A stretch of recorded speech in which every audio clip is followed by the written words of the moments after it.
The system is acting a little strange today. Now we proceed to session 9. It's about home and youth affairs, as well as women affairs. I will now ask the Secretary for Home and Youth Affairs to give us an opening remark, and members who'd like to speak, please press the request to speak button now. Over to you, Secretary. Chairman, I will give a brief opening remark.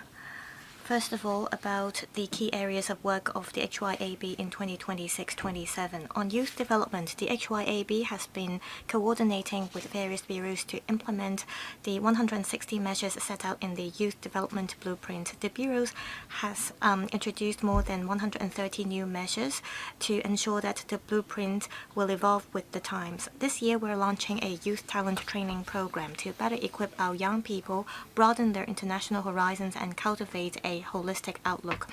We will continue to take forward various exchange and internship programs outside Hong Kong, helping young people to explore our country and the world. Also, the new round of youth entrepreneurship projects funded by the HYAB have been rolled out successfully to offer full support to our youth as entrepreneurs.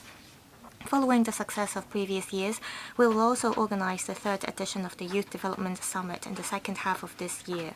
To expand spaces and network for the youth, the HYAB is developing several youth development facilities. The Kai Tak Community Isolation Facility has converted into a youth post hostel and spaces for youth cultural, arts and sports exchanges. It has commenced operation last year. Also, we have set up a physical interactive platform for Youth Link members at the Nam Chuan District Community Center and the Tung Chau Street Temporary Market named Youth Link Nam Chuan. Besides, the government has established a new interactive space at the Youth Square, which includes a video studio for rolling out the Good Stories of Hong Kong Youth program. The first phase renovation works of these two facilities were completed for soft opening last year, and the works for the remaining phases will be completed within this year. On women's development, to advance women's development, the annual funding for the Women Empowerment Fund will be increased to $30 million in 2026-27, and a program on women's career development which focuses on providing employment-related support to women will be launched with the aim of empowering them to re-enter the workforce, transform in the job market, and start their own career. As regards civic and national education, in 2026-27, the HYAB will continue working closely with the Committee on the Promotion of Civic Education to promote civic education and national education. We aim to help the general public develop positive values, stronger civic awareness, a deeper sense of patriotism, and greater respect for the rule of law.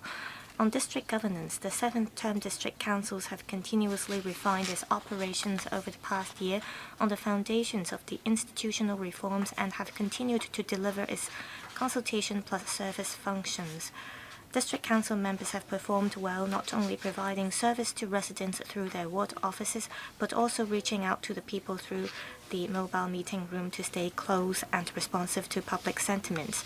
To further support the integration of ethnic minorities into the community, the HAD set up one additional EM care team in each of the support service centers for EMs serving the North and Islands districts respectively, and established a youth network and a women's network in all 10 support service centers across the territory in April this year. The first term of the district care teams have fully met their service targets, while teams have even overachieved some KPIs. The total expenditure for the overall service plan of the first term care teams was $444 million, of which $411 million was covered by government funding disbursed in accordance with the funding agreements, while the remaining expenditure was met by resources from the community gathered by the care teams. This reflects the care teams' effective mobilization of resources from the community and their prudent use of public funds. The second-term services of 455 care teams in 18 districts have commenced in Q3 last year upon the end of the first term to deepen and broaden their services. The current term government is committed to promoting good building management. Last June, we launched a one-year pilot scheme on joint property management in 4 districts to help 3 new buildings and old single-block buildings engage the same property management company to jointly manage the buildings. In view of the results, we will consider extending the pilot scheme to other districts. We've earmarked $1.25 million for the purpose. The HYAB on the 9th of February this year consulted LegCo's panel on Home Affairs, Culture and Sports regarding the 5 major proposed amendment directions to the Building Management Ordinance, and is currently following up on the views raised by LegCo members. We have commenced exchanges with the property management sector, and we will conduct public consultation. Views will also be collected from the districts, with the aim of finalizing the concrete proposals as soon as possible. My colleagues and I are happy to answer questions from members. Thank you. 19 members have asked to speak. I'm going to read out the lineup first. Mr. Yu Ming, Mr. Brave Chen, Mr. Kenneth Fogg, Ms. Nixie Lam, Mr. Andrew Lam, Mr. Ken Wong, Mr. Perry Yu, Mr. Ray Wong, Mr. Chris Ip, Mr. Wu Yingpeng, Mr. Bill Tang, Ms. Christine Fong, Mr. Dennis Leung, Mr. Lau Ka-keng, Mr. Lam Chun Sing, Mr. Kwok Fu Yung, Mr. Michael Lee, Mr. Leung Chun, and Ms. Grace Chan. Quite a number of members are asking to speak. I'll give each member 3 minutes first. Mr. Yu Ming. Thank you. I'd like to follow up on 078. It's about counseling support. According to the administration reply, there are counseling support provided by the HYAB, and the costs are shouldered by the Health Bureau.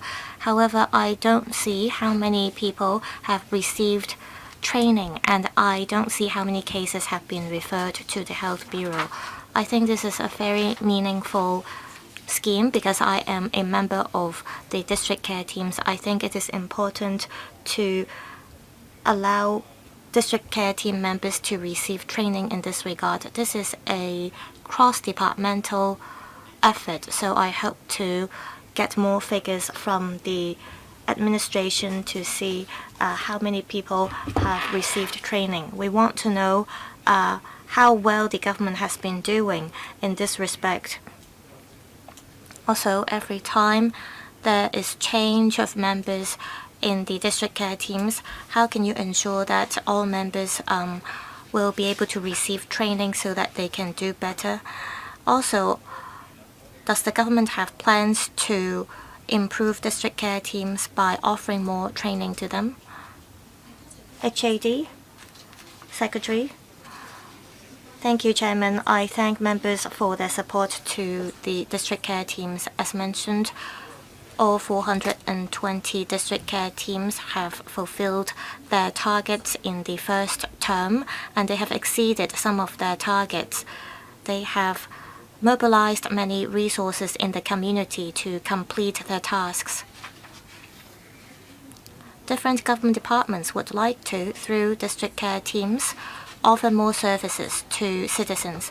I will invite the Director of Home Affairs to elaborate. Ms. Priscilla To, thank you.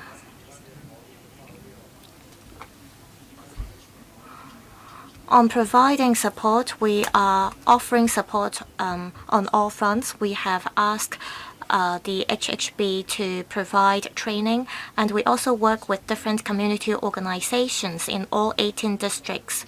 For example, we teach them how to reach out to elderly members of the public, and also when they identify high-risk cases, how can they deal with them so that they can provide referral services. So we have been offering support in all these areas. However, we don't keep specific statistics in this regard. However, this year we have already started the second phase training for district care teams, and in March we worked with the Department of Health to teach district care team members how to provide counseling support and how to understand the solitude of elderly people.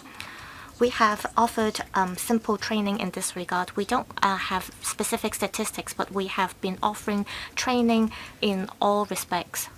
Mr. Brave Chen, I'd like to follow up on HYAB 080 and 081. I see that the HAD has been offering support to owners' corporations. Also, according to the Secretary, the district care teams have exceeded their target in terms of providing services. I know some volunteers who are working in the district care teams.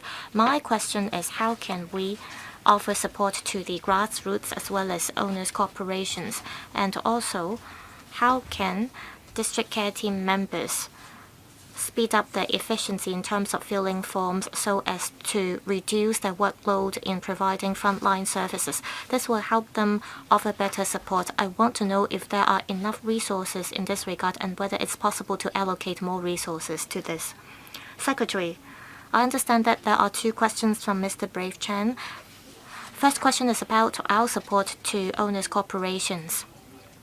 As mentioned in my opening remarks, this current term government attaches great importance to promoting good building management.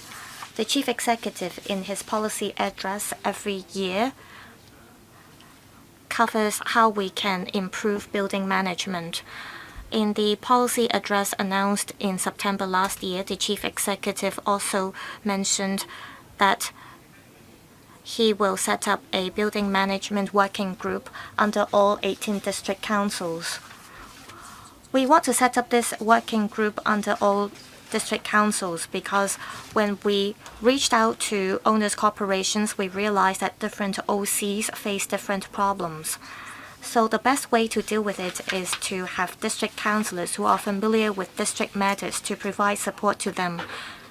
At the same time, through the working groups on building management, we can allow district councillors to gain more knowledge about building management and so that they can provide more support. We will also step up communication between government departments and district councillors so that we can provide better support to OCs. After we've rolled out district care team services, district care teams have been making very good use of their resources to provide support to residents. As mentioned, we hope that we can, through digital tools, for example, mobile apps, to reduce the paperwork and administrative work that has to be done by district care teams. We know that district care team members are all volunteers. They use their downtime and pastime to serve the community.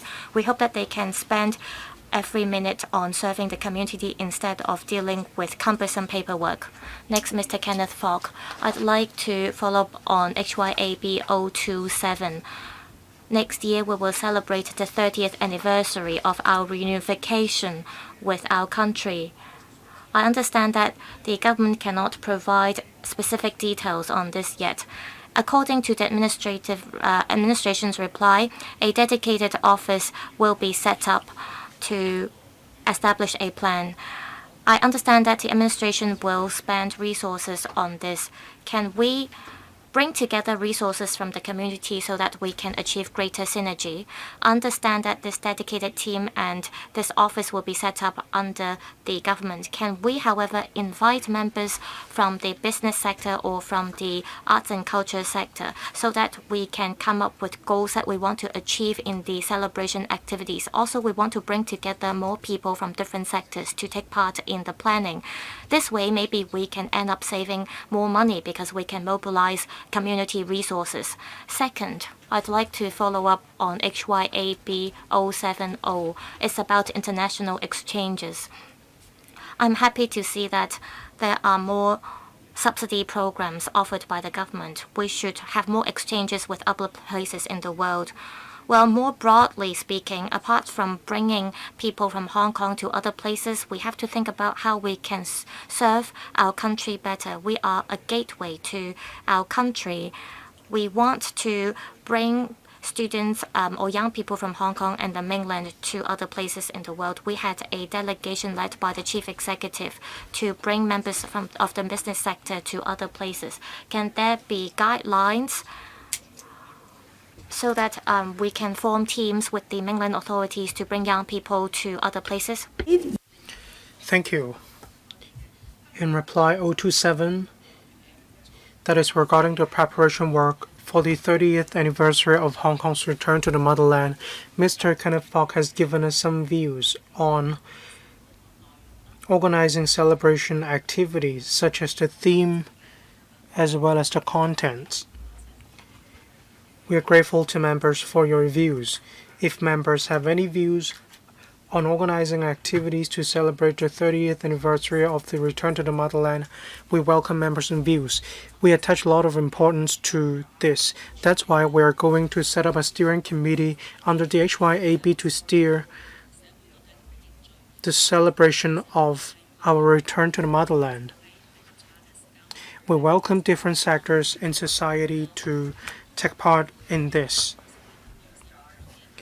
We hope different organizations in the community will provide resources so that we can organize activities to celebrate the 30th anniversary of Hong Kong's return to the motherland. Regarding the question 070, regarding the funding scheme for international youth exchange, we encourage two-way exchange. This is actually one of the conditions or requirements under these schemes. We encourage two-way communication and exchange. We encourage people in Hong Kong to go global to conduct exchange, but we also encourage people in other places to come to Hong Kong for exchange. We hope there will be arrangements to help people in Hong Kong to broaden their horizons. Thank you. Ms. Nixie Lam, I'd like to ask about 039, 40, and 42. Regarding youth hostels, the overall occupancy rate of youth hostels is 80%. I'd like to ask about the vacancy rate of the remaining 20%. What is the reason for this? Is it possible to fill up all the youth hostels?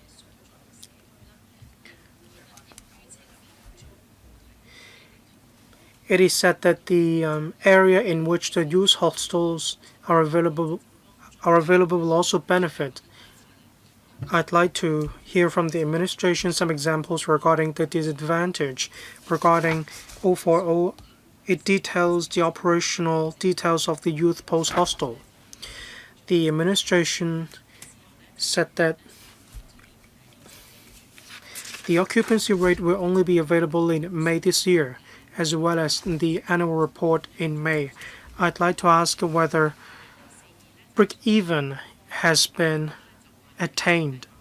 In 042, it is said that about 100 exchange projects will be subsidized, benefiting about 2,400 youth each year, mainly in the Belt and Road Initiative countries. But there are wars going on in the world. It's quite dangerous. So how are you going to handle the funding? Will different locations be selected? Thank you. Regarding hostels, some private hostels will spare some bed spaces for emergency purposes, such as the place in the Wang Fuk Court in Tai Po. For Tonghua Group of Hospitals, youth hostels, they provide bed spaces for the affected residents to be housed in the short term. When some young people move out of the hostels, that encourages turnover. Regarding youth hostels, Runway 1331, the unit is actually very passionate about operating Runway 1331. They have put in a lot of resources to improve the facilities and adding more elements. That's why in the first year they have a lot of ideas. There are also a wide range of activities.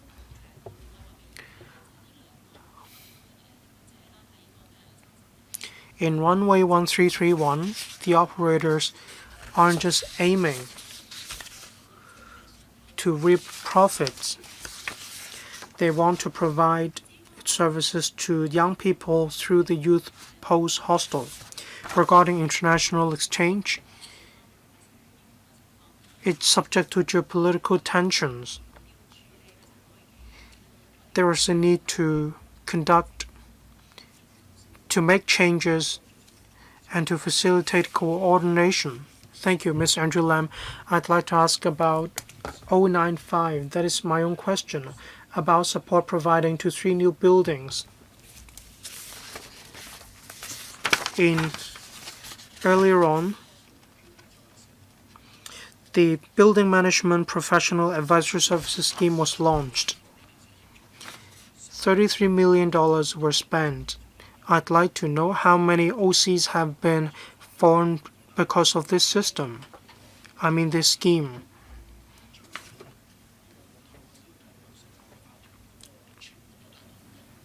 What about the sort of survival rate of the OCs?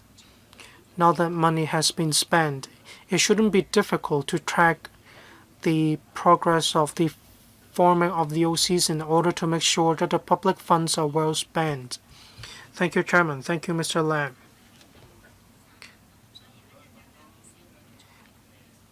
This scheme will run for 3 years, so I'd like to ask my colleagues to give you any interim figures. Now that we already have this scheme to help 3 new buildings to set up OCs, if members remember, it would only run for 1 year. In other words, 1 year after OCs are formed, OCs will be responsible for the operation afterwards. We have heard from the community. They think that 1 year is all too short. There's a lot of administrative work, such as insurance arrangements and so on. If we don't provide long-term support, this might scare owners away. That was why we have extended the scheme to 3 years. We want to provide longer-term support to owners and different buildings. We want to let OCs manage their own OCs, and that is why we have extended it. In 2024, in the policy address, the CE suggested rolling out the pilot scheme on joint property management. Whether we expand the scheme to 3 years or 5 years, OCs still need to run their own. That's why the pilot scheme on joint property management was launched. Buildings close to one another can engage one management company and they can share the administrative costs. They can ask a professional company to help them with the management. Like Ms. Nixie Lam said, we want to provide measures to help buildings to set up their own OCs, and afterwards we want the OCs to continue with its operation. Then they can take part in the pilot scheme on joint property management, under which a professional company will be engaged to help 3 new buildings in setting up and operating their own OCs. Thank you. Mr. Ken Wong, thank you. I'd like to ask about question 067.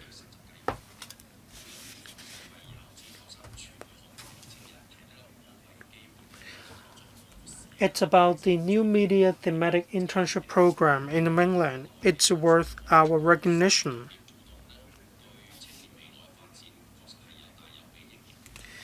This will greatly benefit young people in Hong Kong. But I'd like to ask about the use of resources and long-term use. The long-term use of resources. A quota of 16 will be provided over 3 weeks. It is expected that the funding will total $800,000. So each participant will be about $50,000. As the location of the internship program will be in Changsha, so the cost is actually on the high side. In addition to sharing sessions as well as questionnaires, will more objective KPIs be introduced, such as the ratio of participants entering the media industry? Will these indicators be added? The development of media and audiovisual industry in the Chinese mainland are developing by leaps and bounds. Will mainland corporations be invited to collaborate with us? This will better help young people who want to join the media industry as well as the digital media industry. Thank you. Secretary, Mr. Ken Wong, thank you for your questions. I'd like to introduce a few exchange schemes under the HYAB. They include the CAS under in Beijing, the Youth Internship Program at Wulong region of Giant Panda National Park, Youth Internship Program at Hunan on Media Industry, and the Youth Internship Program at Wuyishan on Biodiversity Conservation. This is actually our 7th new program. We aim to help media students to have internship opportunities in the mainland. Every year,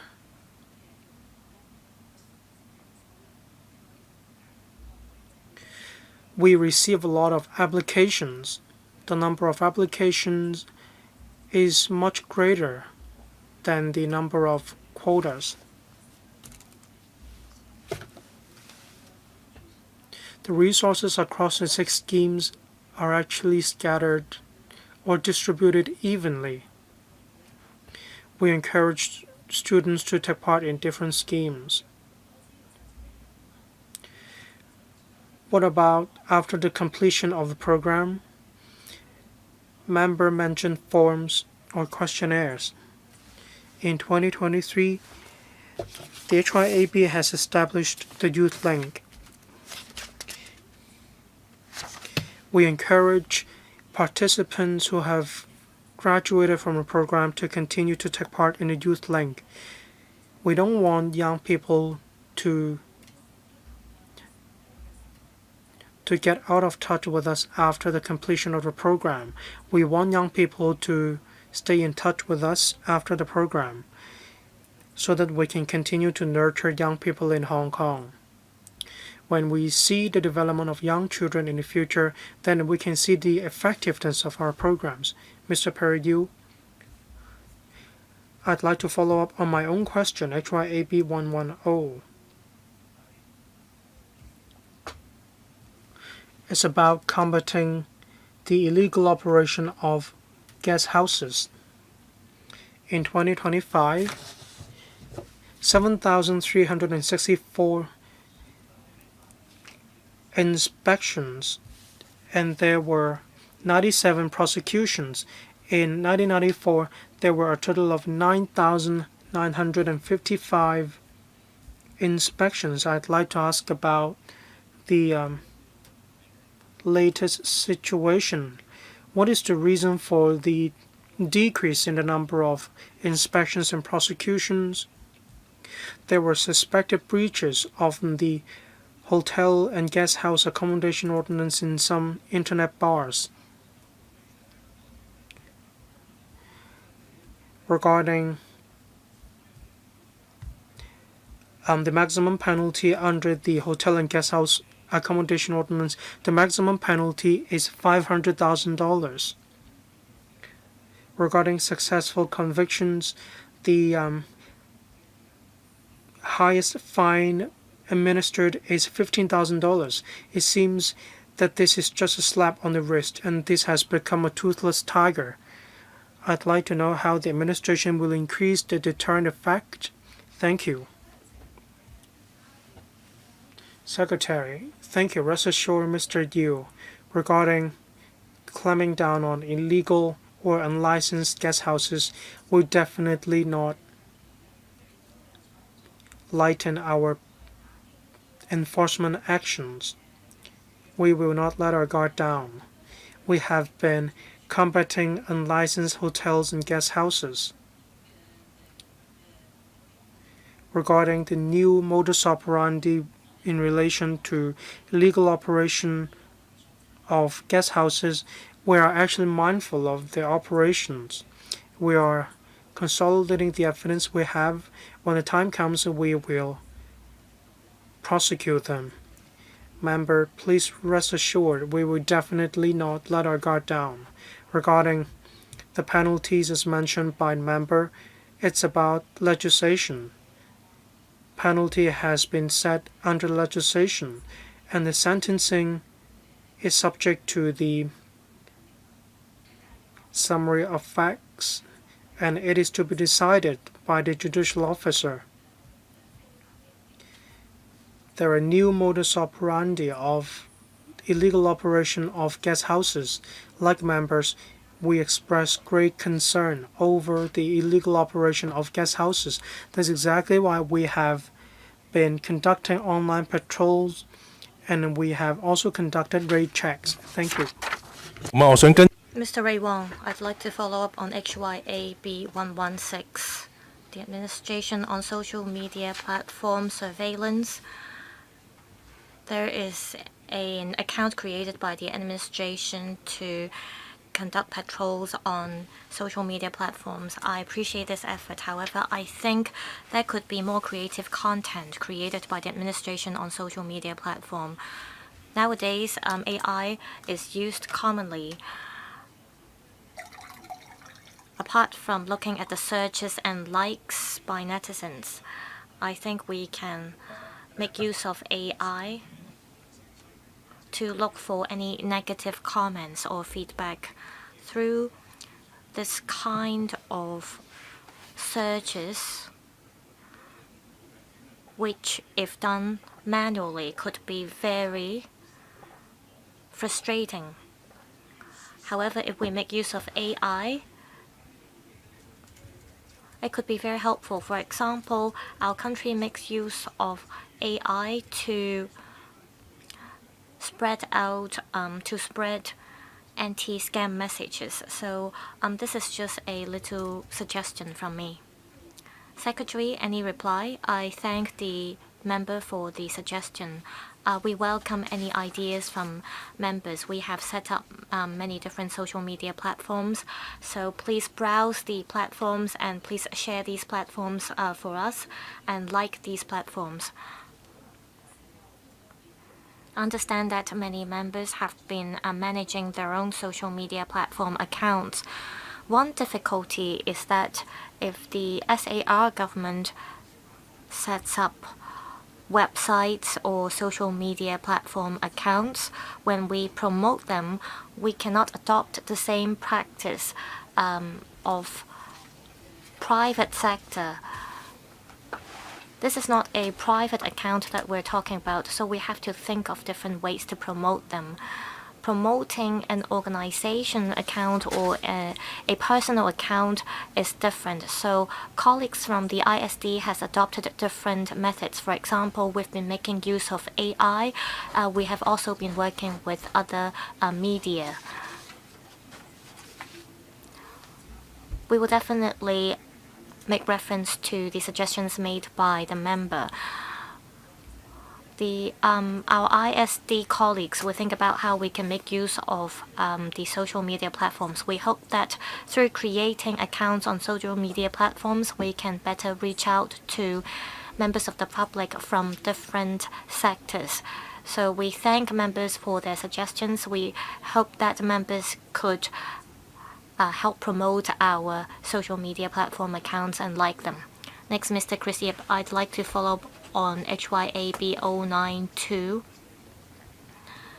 This is about issuing trade promotion competition licenses. Businesses have rebounded in recent years, but we haven't resumed to the level in 2023. I think one possibility might be because businesses have their own promotional channels and platforms. Also, can we improve on regulation? On the requirement that after drawing lots, you have to publish the results on newspapers. Can we adjust this requirement by allowing applicants to announce the results on their own websites or platforms? Also, blind boxes have become very popular. sometimes you spend $1,000 for getting 3 blind boxes, so many people would try their luck. I want to know if this fall under the gambling ordinance. Will these businesses have to first apply for the trade promotion competition licenses from the HAD? If not, should the government step up regulation? Also, blind boxes could be regarded as a kind of gambling.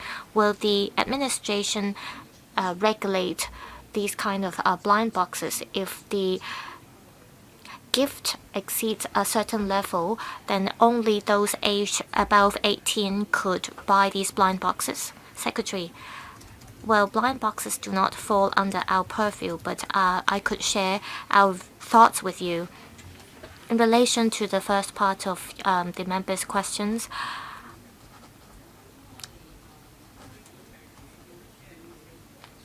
trade promotion competition license is one license that we deal with. We also issue other kinds of licenses.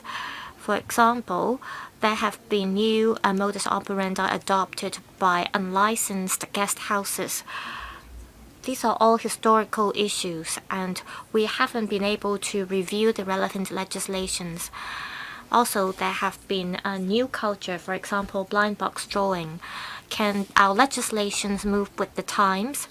Can we ensure a good business environment for the business sector and at the same time ensure that there is a proper regulation to make sure that there won't be any negative impacts on the community? The HYAB is reviewing various legislations now. In May this year, we will go to the electoral panel to introduce a new legislation that regulates licenses on games and gambling. We want to, on one hand, meet the needs of the public and at the same time regulate businesses. But at the same time, we want to ensure that there is a good business environment. We want to move with the times and deal with the historical issues. As for the question about blind box drawing, we will, where appropriate, explain our policy views at electoral panels. Next, Mr. Wu Yingpeng, I'd like to follow on my own question, HYAB 069. According to my understanding, the HYAB internship program has been popular. It's been quite effective. There is a new media thematic internship program in the mainland, and the administration is only working with Hunan TV satellite. I understand that there is a high number of applicants. Does the administration have plans to expand this program to other mainland cities, and do you have plans to work with other media organizations in the mainland to increase the influence of this program? Secretary, I thank the member for his support to our program. To give you a simple answer, we will step up this program. Our objective is that we have excellent young people in Hong Kong. If we give them enough opportunities for young people to gain their first-hand experience, they will definitely be able to pursue their dreams and aspirations. This new media thematic internship program is a novel program. Depending on the feedback we get, we want to enhance the program. Of course, we need to have enough resources. If we get enough resources and if the program is popular among students, then we can ask for more resources to provide more internship opportunities to our students. However, as mentioned in my previous reply, these programs are, of course, important, but more importantly, we do not just want students to take part in this kind of internship programs. This particular program lasts for 3 weeks, and other internship programs last for 6 weeks. We don't want participants to just finish the program after 3 to 6 weeks. We want to provide continuous support. Therefore, we encourage young people to join the Youth Link, which was established in 2023. Currently, there are over 27,000 participants under the Youth Link. We provide opportunities to Youth Link participants. We allow them to join volunteer services, of international organizations. There are Youth Link members who went to Peru to take part in the APEC conference. So there are different opportunities for these Youth Link members. To respond to Mr. Wu's questions, if we get enough resources, we will definitely fight for more opportunities for our young people so that they can develop their potential. Next, Mr. Bill Tang. I want to follow up on my own question, HYAB015, about building management. I noticed that the Secretary, in recent media interviews, said that there will be legislative amendments. That is, the government will amend Cap 344, the Building Management Ordinance. This is to step up support provided by the government to buildings. According to statistics, there are 145 liaison officers under the HAD to deal with building management only. There are too few of them. We hope the administration would increase manpower in this area. I believe that the administration will amend several legislations in the near future. Is 145 liaison officers enough? How many officers do you have in your establishment? Will you consider hiring contract staff to step up manpower? Secretary, I thank Mr. Bill Dang for his questions and support. I also thank his concern about our work. Indeed, the current term government is determined to improve building management, so we are doing a lot more work. As mentioned, the BM Pass has been extended to all 18 districts, and we have also extended the program. We have rolled out the JPM program. We also have working groups set up under all district councils in Hong Kong. Owners have higher awareness about building management nowadays, so more owners are seeking help from the HAD. So our officers are facing a heavier workload. All of the above programs I mentioned are undertaken by the 145 staff under our establishment. I thank our team.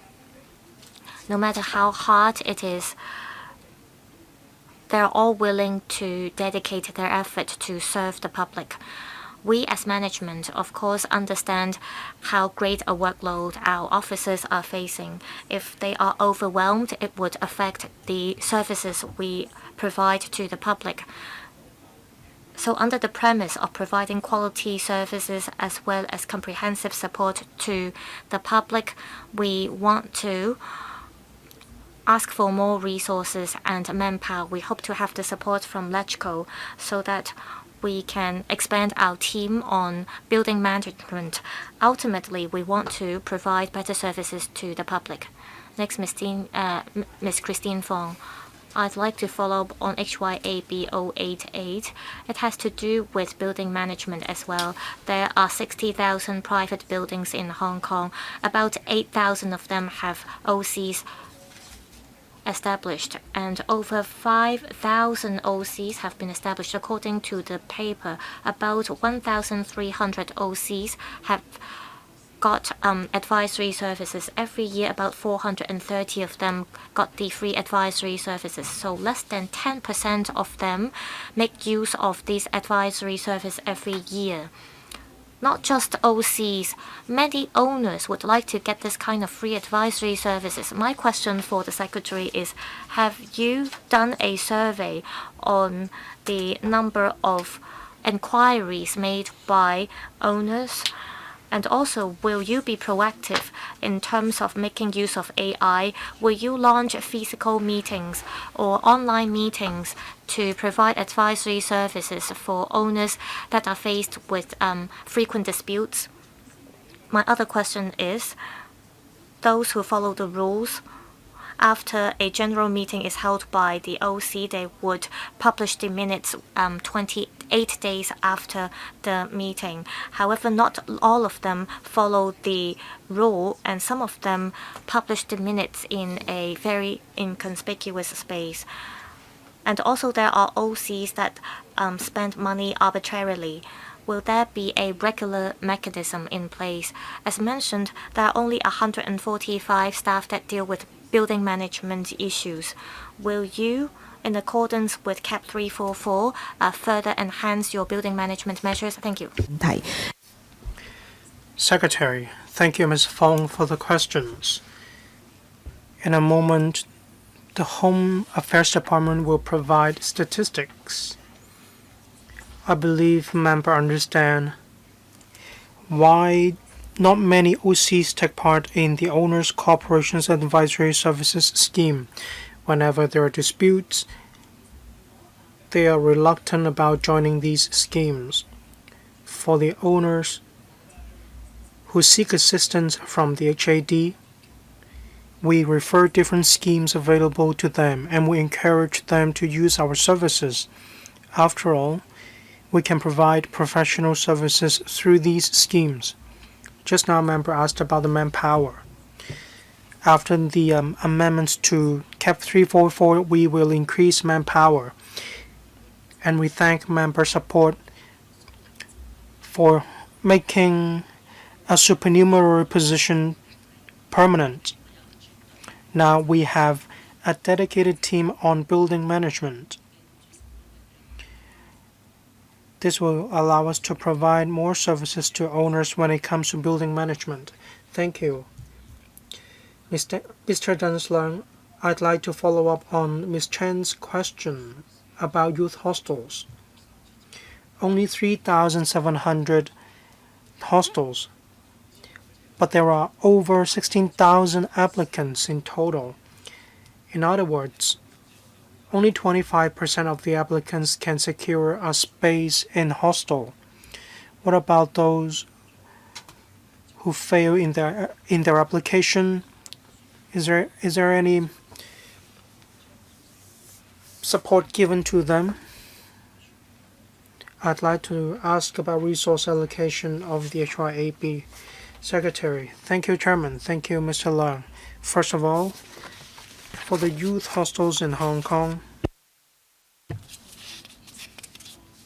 member can see that there are quite a lot of applications. We are glad to see that the measures rolled out by the HYAB are well received among young people in Hong Kong. There are different requirements such as asset limit, income limit, and so on. We want to help the group of people who need our assistance the most. We want to help this group of young people to have their own living space. That's why in the selection exercise or the interview process, not all applicants fulfill our requirements.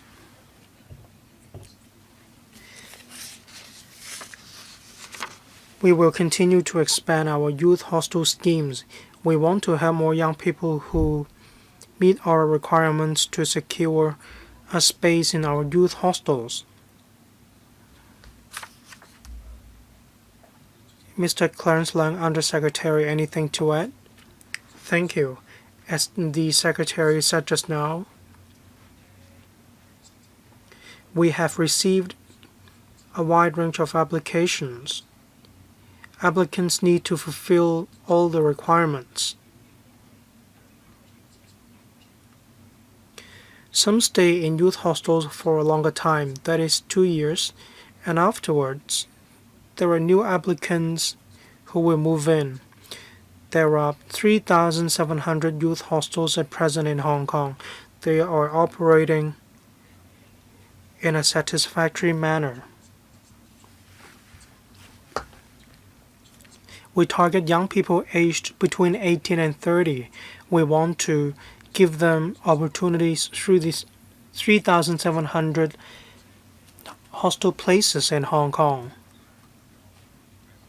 Starting from the end of this year, as the Secretary said, 1,000 more hostel places will become available. This will provide even more opportunities for the young people in Hong Kong. Thank you, Mr. Lau Kar-kung. Thank you, Chairman. I'd like to follow up on my own question, 048.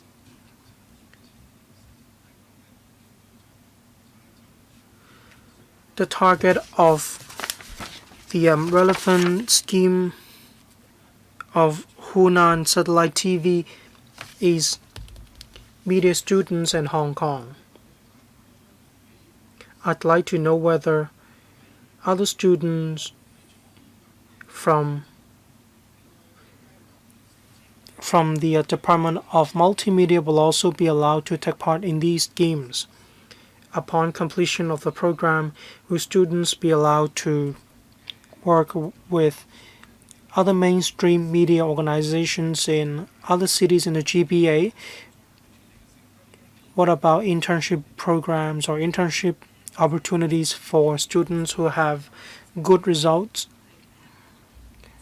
Secretary, thank you. Actually, these opportunities are available. I will ask Mr. Leung to give you more information. Mr. Leung, thank you, Secretary, for giving me this opportunity to elaborate on the internship schemes. There are new internship programs under the HYAB. We want to give opportunities to young people in Hong Kong to join different internship programs, such as the one at Palace Museum as well as the one at CAS, that is Chinese Academy of Sciences. Hunan Satellite TV is an eminent organization in the Chinese mainland. It is very popular among media students. As Ms. Lau Kar-kung mentioned, we have received applications from multimedia study students. We have received a significant number of applications. We need to conduct selection exercise in order to shortlist applicants.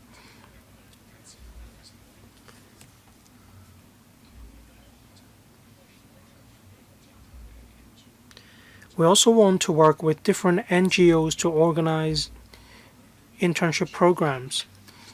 What about internship programs with other media organizations in the GBA? Well, actually, under the HYAB, we have an internship program working with different NGOs in the Chinese mainland. In other words, there are indeed internship opportunities for the young people in Hong Kong. In the summer vacation, they can take part in our thematic internship program. And in the future, if they're interested, they can even take part in different internship programs subsidized by the HYAB. That said, for the program organized with the Hunan Satellite TV, we want young people to have opportunities to work with the most top-notch media organization in mainland. Thank you. Ms. Lam Chen Sing, I'd like to ask about my own question. 091 is about the pilot scheme on JPM. Despite efforts of the administration, not many buildings have actually signed the consent form or started the tendering exercise. Management fees cost $100 or so per household.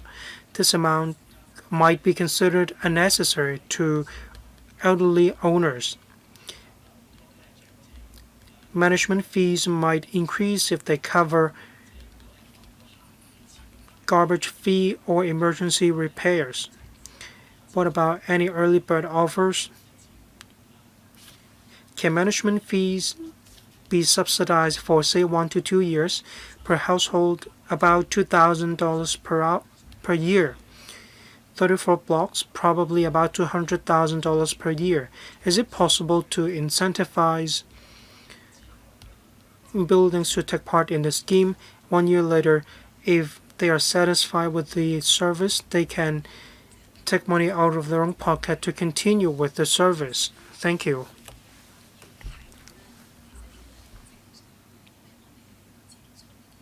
Secretary.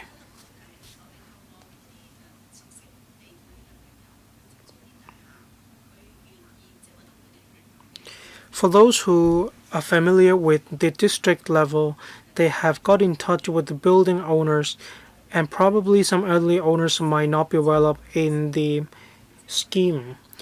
After they have gained a better understanding of the scheme, they might be willing to take part in the scheme by signing the letter of consent. Member referred to the dwindling figures, but this is actually quite natural in our work. Member asked about incentivizing different residents to take part in the scheme. We need to incentivize property management service company to provide services at a reasonable cost. What about subsidies for a period of time, as member mentioned? This is exactly our worry. This building belongs to the owners in the building. If we provide subsidies for a year, 1 year later, will they not continue with the program when they no longer have the subsidies? In the buildings, there are technological installations such as metal gate or CCTVs.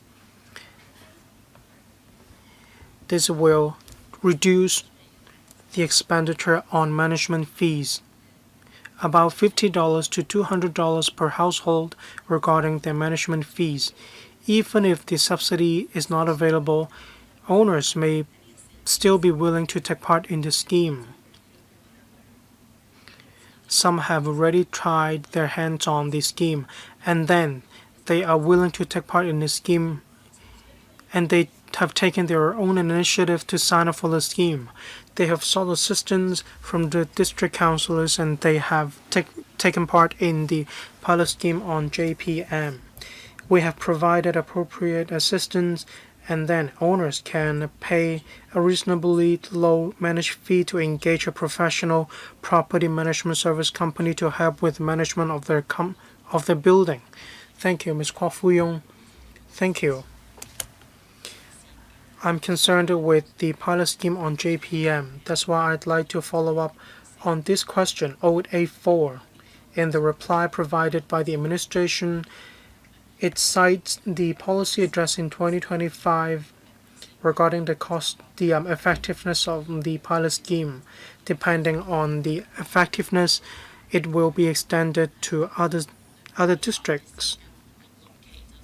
$7.25 million have been set aside for the implementation of the pilot scheme. Only 6 blocks out of a total of 150 have engaged a property management service company, just 4%. Some owners are worried about the high cost, and property management service company are worried about losing money. The government has set aside some resources, but if we only take into account the success rate, is it possible to make adjustments to the strategies under the pilot scheme on JPM? The government acts as a bridge between property management service companies and unit owners. How can we further boost the success rate? What about the next stage? What is your plan about which districts to cover? Secretary, thank you. We have a plan to expand this pilot scheme to cover other districts as well. Actually, there are districts without this type of building. For areas with this type of building, we want our scheme to cover such buildings, to cover such areas. We do want to extend this scheme. After all, this is quite a new concept. The pilot scheme on JPM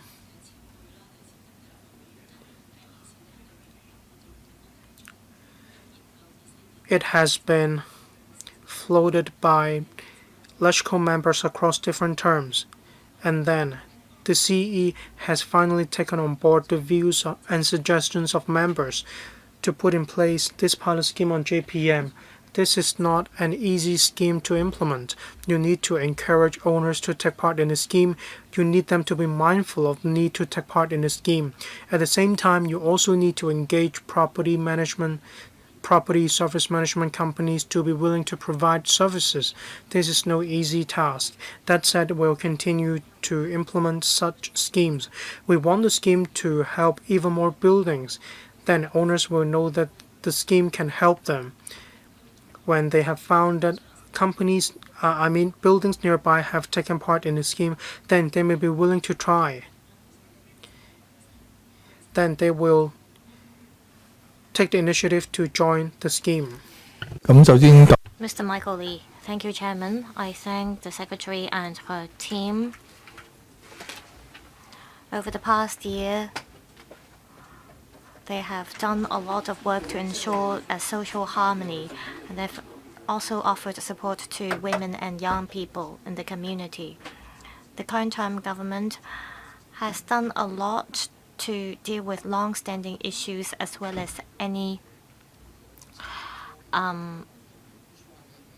breaking issues. I'd like to ask about HYAB 002, about the entrepreneurship schemes. The entrepreneurship schemes have been well received by young people in Hong Kong. Can you work with the ETOs as well as the offices in the GBA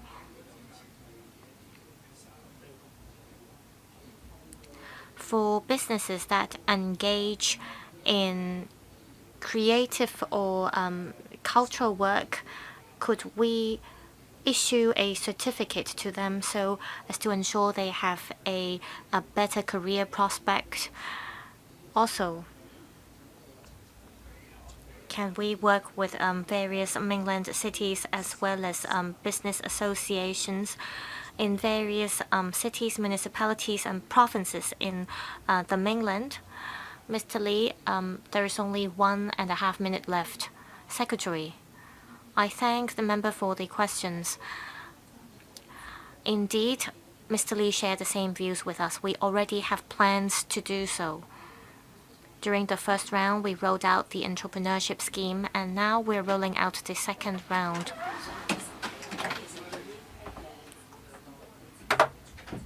Also, we asked the first batch of young people who got subsidy from the scheme, and they told us that apart from more subsidies, they need network. They go to a new place and they don't know how to sell their products. They want to start their businesses and set up their own office, but they don't know how to do so. Therefore, I said we share the same views with the member. Together with the GBA cities, we have set up an alliance on entrepreneurship basis. We do not only cover youth groups in Hong Kong, we also work with entrepreneurship bases in other GBA cities. They join our alliance, and by organizing various events and activities and by promoting exchanges among young people who join the scheme are able to reach out to members of the business sector in the mainland. They are also able to reach out the entrepreneurs in the mainland. This is to expand young people's network so that they can start their own businesses. Mr. Jonathan Leung, I would like to follow up on 050 and 051. 050 is about the youth post in Kai Tak, which is named Runway 1331. It provides lots of opportunities and provides spaces for young people in Hong Kong, the mainland, and overseas. There are also exchange activities. Understand that the annual report will only be available in May. However, I want to know if the administration knows about the latest operation of the youth post. And will the administration carry on with the Youth Post scheme? Also, I'd like to ask about the Positive Thinking scheme. And for the first phase, about 34,000 young people benefited from the scheme. Since we've got such a good feedback, does the administration have planned to expand the funding scheme for youth positive thinking activities to cover more young people? I thank the member for the questions. I'll defer to Mr. Clarence Leung. Mr. Leung, I thank the member for his concern for our young people in Hong Kong. On the question about runway 1331, it's currently serving various functions. It serves as a youth hostel, and it commenced operation from the end of last year. To give you a brief figure, we ask the operator to spare at least half of the places for those below 40, and 70% of the hostel places are taken up by young people. Also, we want to provide accommodation to young people from the mainland and overseas. We see that there is quite a high percentage of young people from the mainland and overseas. Over 20% of them are from overseas. As a hostel, and particularly as a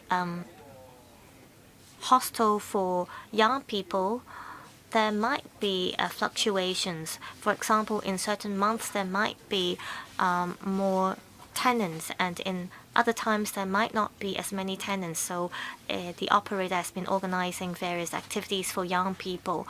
Recently, there is an activity for young people, and children and parents were able to enjoy the space provided by the government. And the space is provided by both the government as well as the operator. It was recently used as a space for balance bike. As for the positive thinking scheme, we've been able to exceed our target of attracting 34,000 participants. Each project has its dedicated theme. Some has to do with law-abiding awareness, and some other projects have to do with our country's history. And it has just been launched for a short period of time. We will continue to monitor the development of the scheme to see how we can improve it. Next, Ms. Grace Chan. I'd like to follow up on 078. I appreciate that the administration has set up a district care team for ethnic minorities. According to Part B of the administration reply, there are various kinds of services, including on-site interpretation services provided, and the usage figures for interpretation services have increased significantly. I want to know where were these services used? I heard from some groups that on certain occasions they weren't able to arrange for such services, so I want to understand more about the service demand. Secretary, I thank Ms. Chen for the questions. I'll ask my colleagues to provide more information afterwards. However, I do want to say that if you have been paying attention, the current term government has stepped up a lot of its effort to help EMs. We have increased the number of support centers to 10, and also under each center there is a district care team for ethnic minorities. District care teams for ethnic minorities are different from general district care teams. For district care teams for EMs, there are members from the community to offer support to those in need. And for districts in need, we have increased more district care team members to step up our support. In the 2024 policy address, the chief executive said we would increase one more interpretation center. Apart from the one in Kowloon, there will be an additional one in the new territories. The purpose is that we want to provide more convenient interpretation services for ethnic minorities, so that when they apply for public services or when they apply for school places for their children, and when they make applications for other needs, they could be taken care of. I'll see if the HAT can provide you with more information. Director of Home Affairs.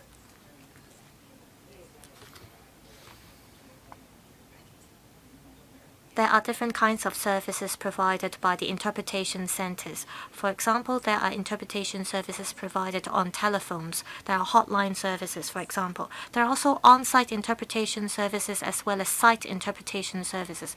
There are also written translation services provided. We make an anticipation of the number of people that need such services. As mentioned, in 2024, there was a new interpretation center that commenced operation. Every year, we review what kind of services that are most popular. Recently, we heard that EMs have been making use of technology such as WhatsApp for a site interpretation service. So we adopt a multi-pronged approach to provide such services. How about interpretation services provided at workplaces? Ms. Grace Chan just now said some EMs were not able to get the interpretation services they need. Well, if you look at the usage figures, we are seeing an increasing number of those who are using our interpretation services. If a member received any complaints about inadequate services or if they want any kind of improvement, please reflect them to us. At the end of the day, we just want to solve the problems. We've already overrun. It's 6:45 now. For those who aren't able to pose questions, please make use of our forms and submit it by 7 p.m. So we'll wrap up today's session. Tomorrow's session will begin at 2 p.m. Thank you.